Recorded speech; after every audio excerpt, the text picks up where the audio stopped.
কম মুরব্বী আপনার বাড়ি এ নেই না?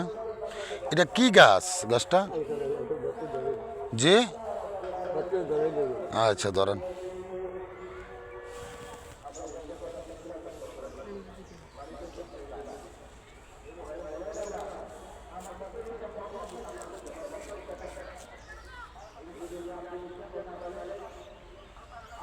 দেখছেন দর্শক, গাছটি খুব সুন্দর একটি গাছ। গাছটি কি জীবিত না মৃত আমি বুঝতে পারতাছি না, তবে কোনো পাতা টাতা নাই। তো এই গাছ নাকি খুবই ফজিলতের গাছ।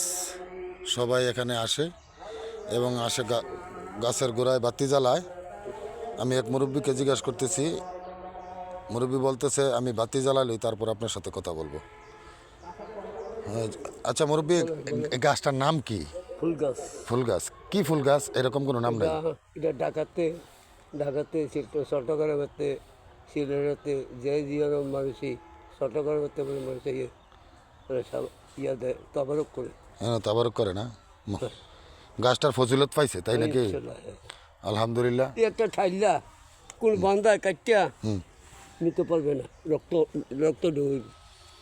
তাই? এরকম প্রমাণ আপনি আগে দেখছেন?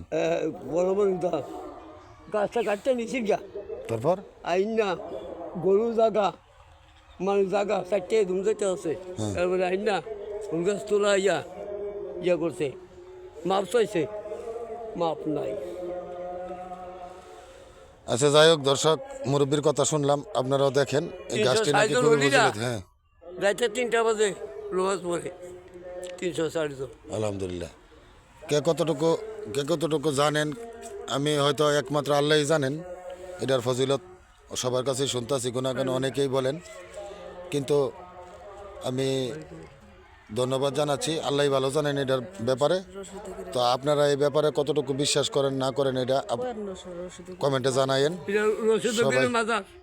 এখানে নাকি কোনো ফকির ছিলেন, রশিদ ফকির নামে নাকি বা ছিল আচ্ছা, উনার নাকি এই যে ঘরের ভিতরে উনার মাজার, এটা হচ্ছে দেবিদ্বার বারেরা গ্রামের ভিতরে আর কি। আচ্ছা মধ্যভাড়া। এই মুরব্বীকে জিজ্ঞাসা করলাম, মুরব্বী অনেক কথাই বলেছেন, উনি চলে যাচ্ছেন। আর যারা শুনলাম অনেক জায়গার থেকে নাকি লোক আসে, কিন্তু গাছটা আমার মনে হয় জীবিত না। অনেক বছর আগেই মনে গাছটার প্রাণ চলে গেছে, অথচ গাছটা খুব সুন্দরভাবে আছে। এক সাইডে নাকি এক সাইডে যাতে তাই। হ্যাঁ হ্যাঁ, ওই যে এই যে নিচেতে গিয়া, আরে বাবারে অনেক বড় গাছ। এই যে নিচেতে গিয়া ওই দিকে গিয়া একটু জীবিত আছে। গাছটা না এক জায়গা দিয়া জীবিত, তাই অন্য জায়গা দিয়া যেটাই হোক, গাছটা খুব সুন্দর একটা জায়গায়। এই যে দেখেন গাছটা, এটা না কিন্তু এটা আরেক গাছ, এটার নিচে দিয়া পেঁচাইয়া গিয়া ওই যে অনেক দূরে গেছে এদিক দা।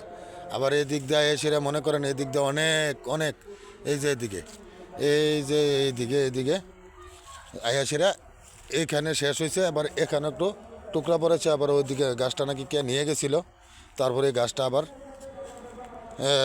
আবার এনে দিয়ে গেছে। আচ্ছা যাই হোক, আপনারা কে কতটুকু বুঝেন আমাকে জানাবেন। ধন্যবাদ সবাইকে, ভালো থাকবেন, আল্লাহ হাফিজ।